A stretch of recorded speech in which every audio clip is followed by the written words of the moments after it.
लोग को इग्नोर करो और मेरी बात ध्यान से सुनो। अभी मेरे घर में लाश बरामद हुई है कॉकरोच की। तो देखो, पहले छोटे छोटे कॉकरोच थे, तो मेरी मम्मी ने सोचा कि छोड़ो, बच्चे हैं, क्या ही मारा जाए, जाने दो, इनकी जीवन की अवधि भी बहुत कम होती है, जाने दो। फिर धीरे धीरे करते करते इन्होंने अपनी पूरी फैमिली बसा ली मेरे घर में।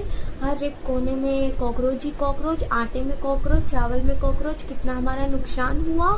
उसके बाद हमने सोचा कि अब इनका अंत करना तय है, तो हमने लाया लक्ष्मण रेखा, जिसे हमने लगाया और उनकी डेथ हो गई। RIP cockroach.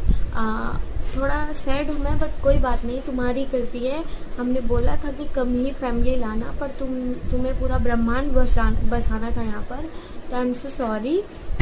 इससे हमें ये सीख मिलती है। उधर मेरी मम्मी कपड़ा धो रही है, तो उसकी आवाज़ें इग्नोर, रुको मैं दरवाज़ा बंद कर देती हूँ।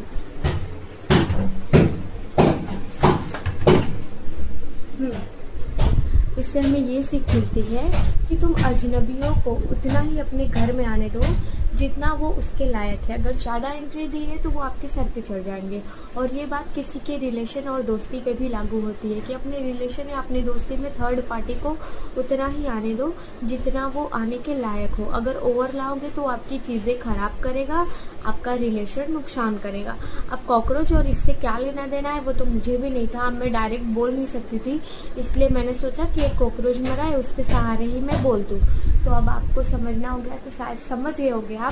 और मेरी बाल की हालत ऐसी इसलिए है क्योंकि मैं भी पोछा मार, आई एम डूइंग पोछा मारिंग। और बर्तन my mother is washing. By the way my health is so slowly down. By the way I am कल फास्टिंग, सो आई एम पहली बार नीरजली व्रत रखी हूँ, तो थोड़ा हेल्थ को डाउन करें।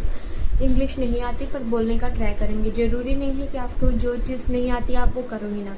तो आपको सैल्यूट। और थर्ड पार्टी को अपने लाइफ में उतना ही आने दें जितना कि वो लायक है। अगर ओवर आ रहा है तो गेट लॉस्ट, उसको भी साइड करो जो उसको आने दे रहा है। Okay bye. समझने वाले समझ गए।